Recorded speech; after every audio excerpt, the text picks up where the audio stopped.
this series, I'm exploring Fraser Island, located just off the east coast of Australia. Fraser Island is unique, not only because it's the largest sand island in the world, but it also has old-growth rainforests where enormous trees grow directly out of the sand. It is early morning and I've just left camp. There are places here that remind me of the Amazon rainforest. It is an amazing place. Well, good morning guys. This is day number 3 on Fraser Island. Last night was fairly uneventful. I actually couldn't get to my campsite at Woralie Creek. I followed the track almost all the way there and I got to a gate and the gate was closed. It says road closed, huge penalties for continuing on through this gate. So I had no choice but to backtrack and head back to the campsite that I stayed on the previous night.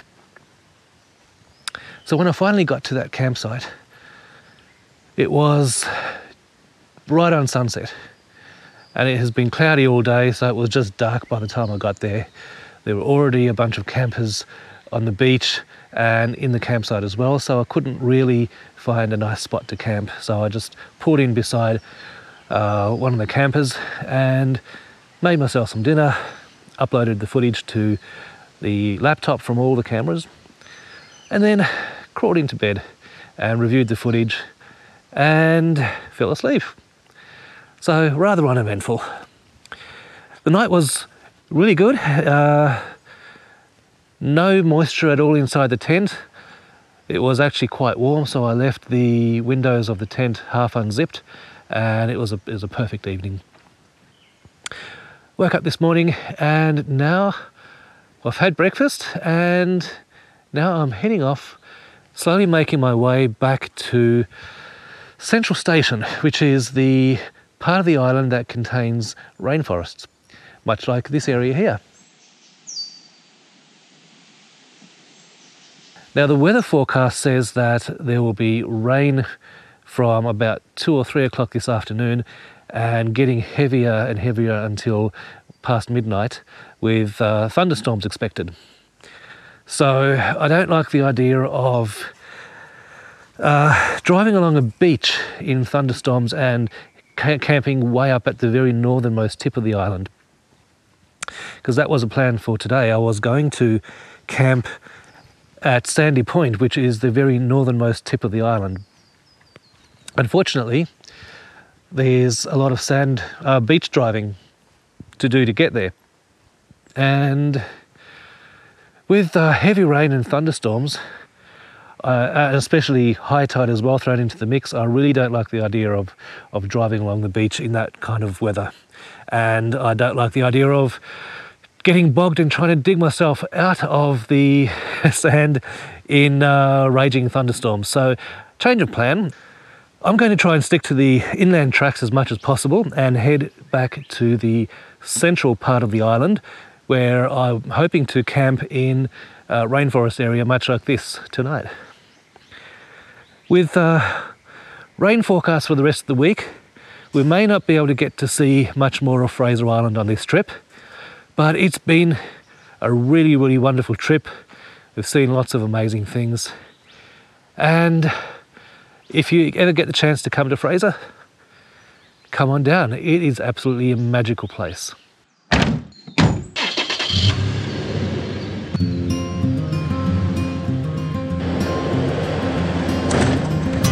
I'm heading east along the Woralie track and I'm hoping to find an inland route to the southern part of the island.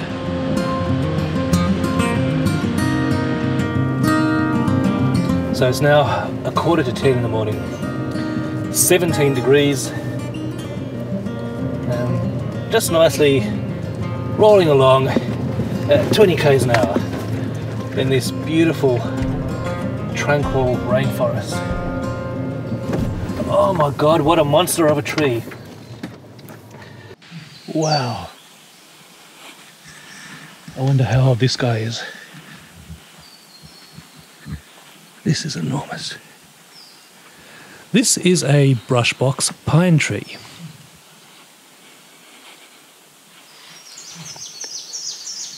This guy would be several hundred years old. And there's a new guy. He'd be only a year old. Some of the brushbox pines on Fraser Island are well over 1,000 years old and still growing.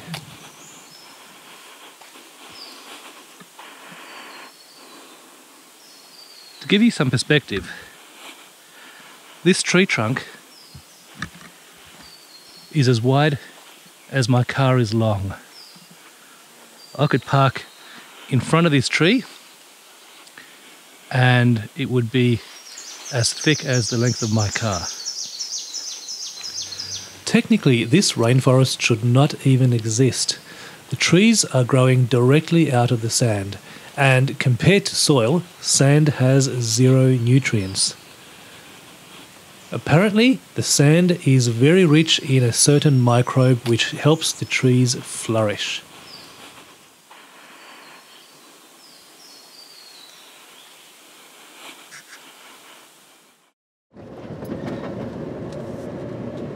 Now, the rainforests of Fraser Island are known to have trees that are 1,000 years old. I don't know if that guy was 1,000, but it was definitely at least several hundred years old.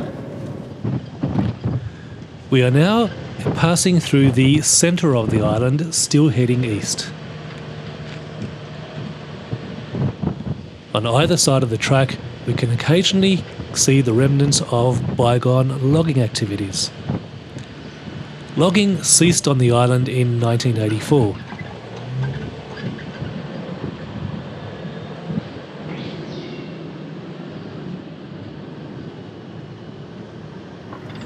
Actually, it's kind of nice that it's not sunny today, because we get to experience Fraser Island in all sorts of weather.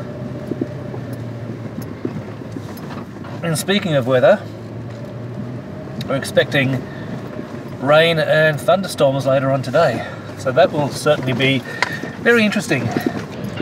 I have no idea where I'm going to be staying tonight. I booked a spot in a campground at the very northern tip of the island, but because of the forecasted thunderstorms, I really don't like the idea of having to drive up the beach in heavy rain to camp in a windy, rocky, exposed area in thunderstorms. This is beautiful.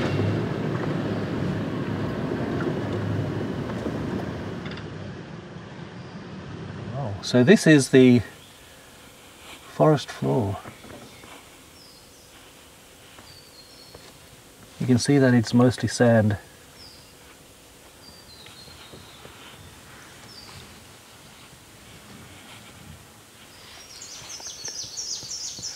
And the tiny amount of soil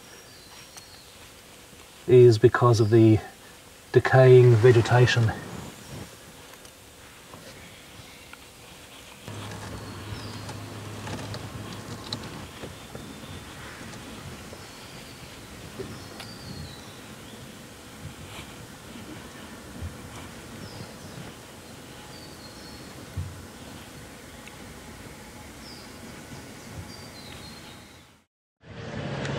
After about an hour, we are still heading east. Still no southerly route found. And occasionally through the trees, I'm catching glimpses of the ocean.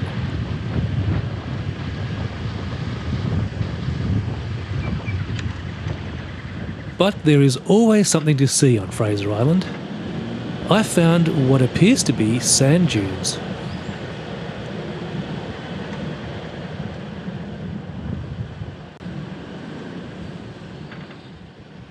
So just behind me is an area known as Knife Blade Sandblow. It looks like some sand dunes, so let's go have a look.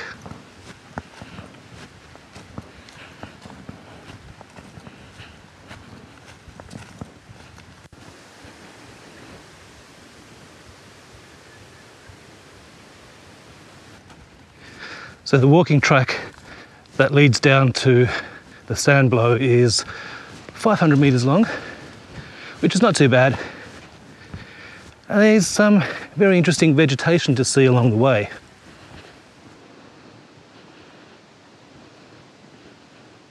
This plant here is so amazing. Its leaves are soft like fairy floss.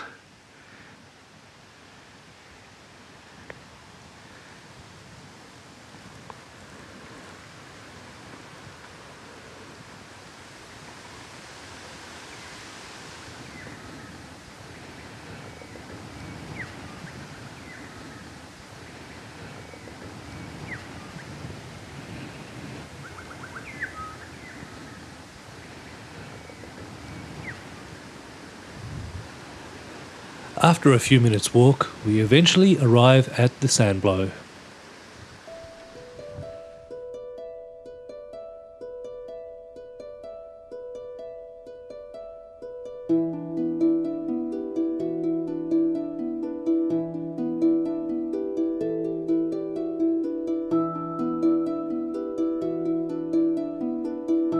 This is known as a Sandblow.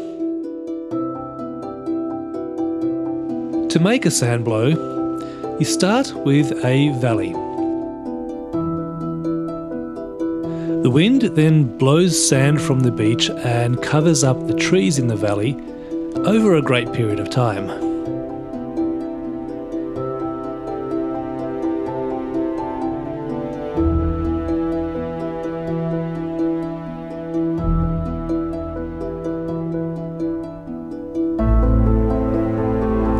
You can see the sand engulfing the trees.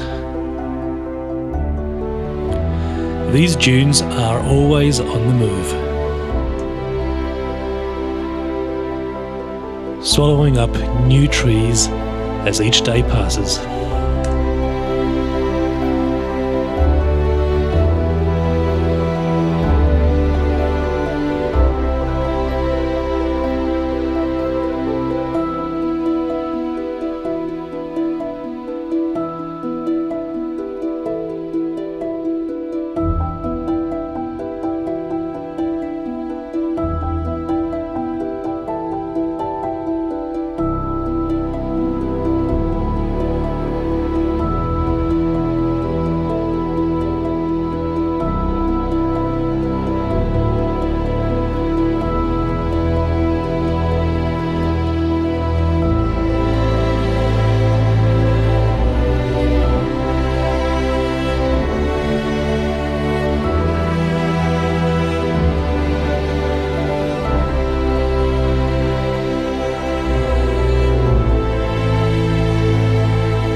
Well, that was really difficult drone flying.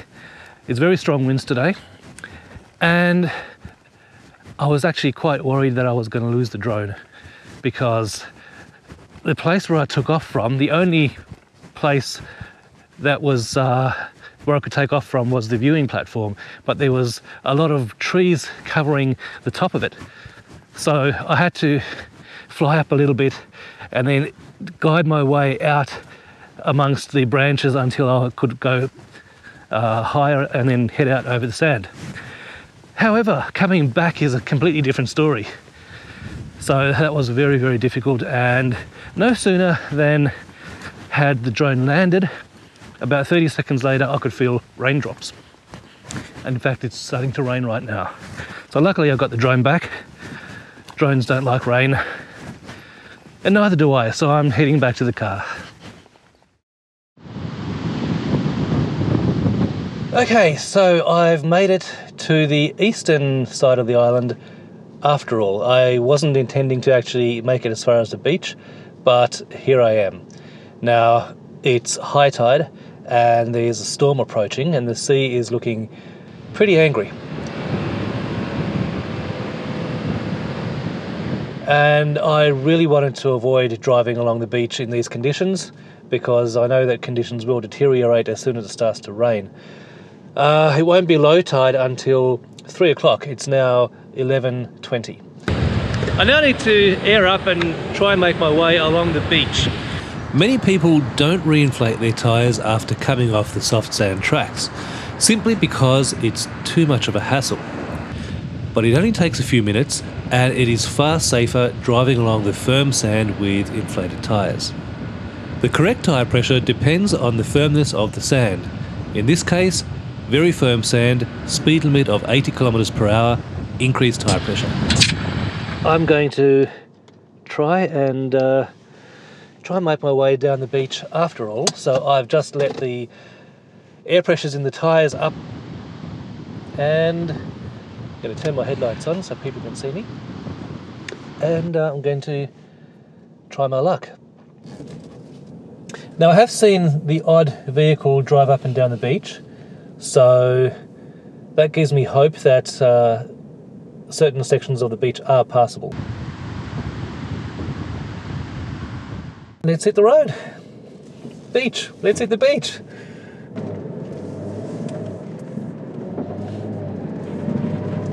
Now if I can avoid it, I'd rather not drive in the salt water. I don't know what to expect. Will the high tide be too high to pass in some places? Oh, hang on.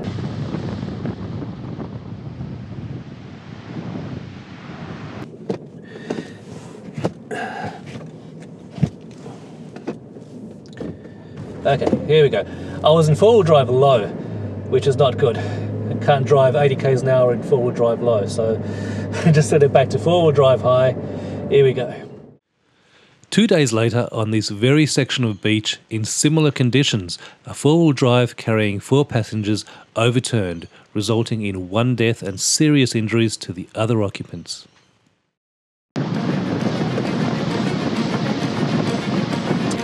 So I hit the beach, feeling a little bit anxious.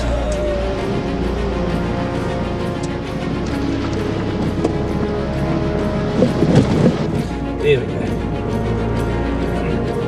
So I'd really prefer to not drive in the ocean if I can. You can see how wet the sand is from the high tide.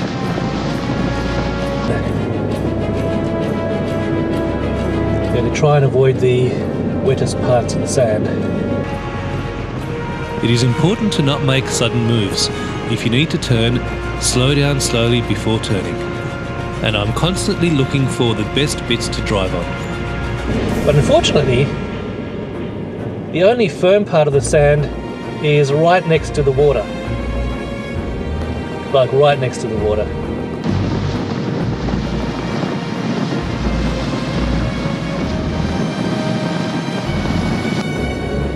So this is where I'm going to have to drive. A metre or two away from the ocean.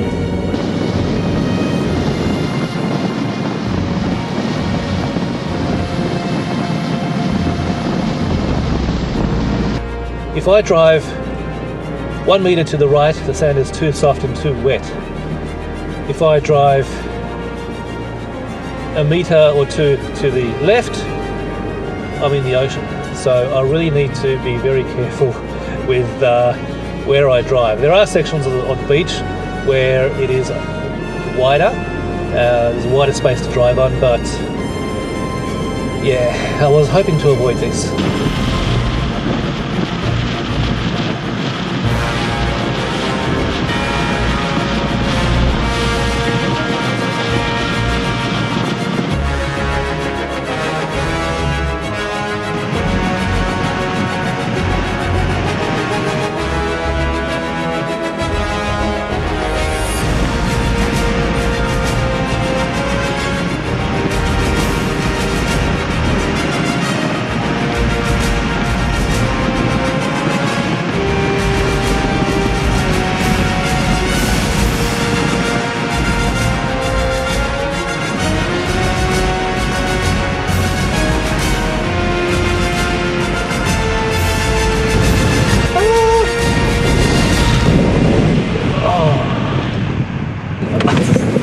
Hell.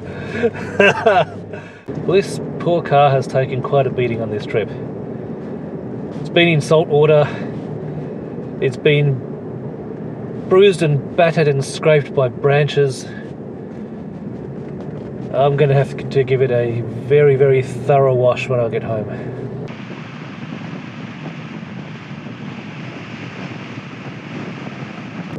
So now you can see why this beach is such a dangerous beach. That current is fiercely strong, unpredictable waves. It's just a very, very dangerous place to get shipwrecked or to get your car bogged. It's very beautiful on a nice sunny day, but on a day like today with a storm approaching, no thank you. This is why I'm trying to get to the other end of the island and off the beach as soon as I can.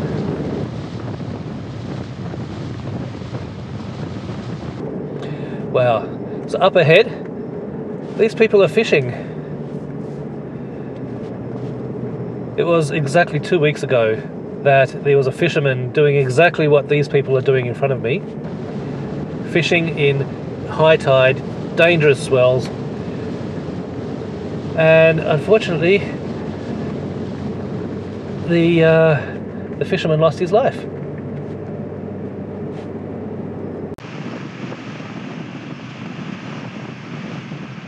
I wonder how many four-wheel drives have perished on this beach. I think it's probably quite a lot. Just go have a look on YouTube. Have a look at how many four-wheel drives have been bogged on Fraser Island and how many of them have actually perished.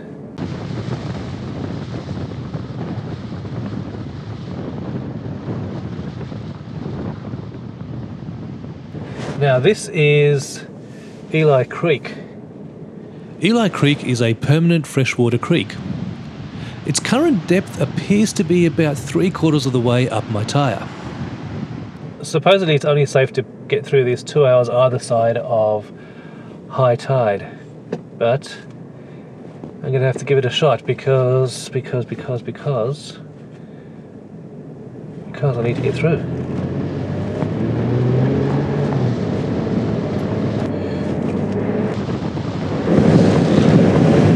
Oh, done. Okay, so this is Eli Camping Zone, right? Okay, so that definitely was Eli Creek further up ahead. But we're going to push on. If nothing else, I'd like to get to Happy Valley. But I really need to find a place to camp tonight.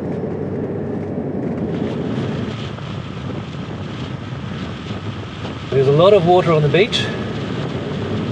There's a lot of soft sand and a lot of water, and in order to get through these bits I really need to maintain momentum, because as soon as you hit a soft bit the vehicle just slows down straight away, and you really need that momentum to keep you going and push you through.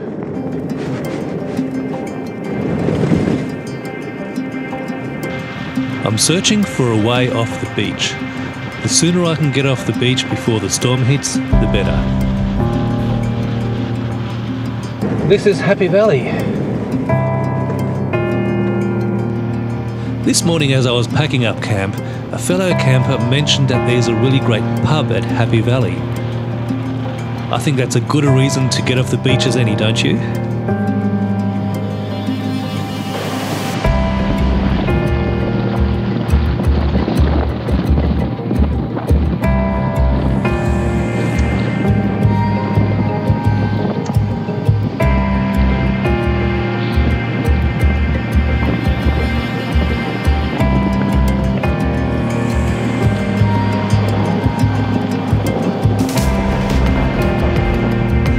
So this is Happy Valley. There's a whole bunch of ramshackle little cottages.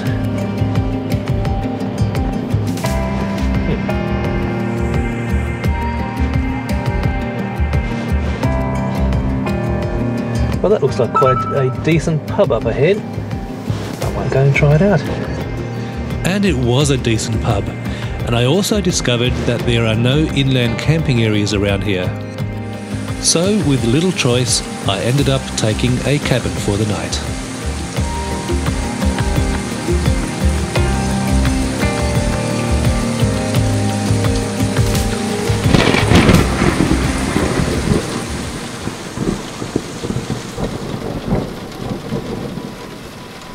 In the next episode, I delve further into the old-growth rainforests on Fraser Island and discover some truly spectacular areas. What a beautiful place this is. This is proper old-growth rainforest.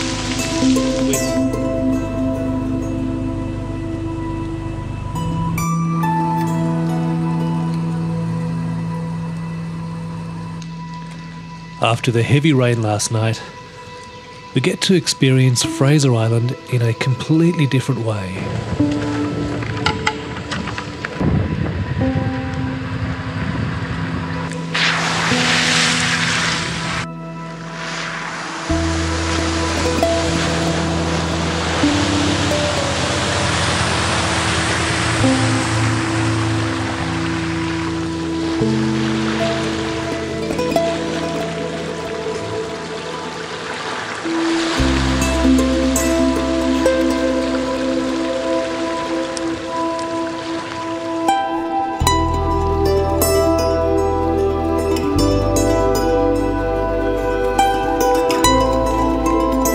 See you in the next episode.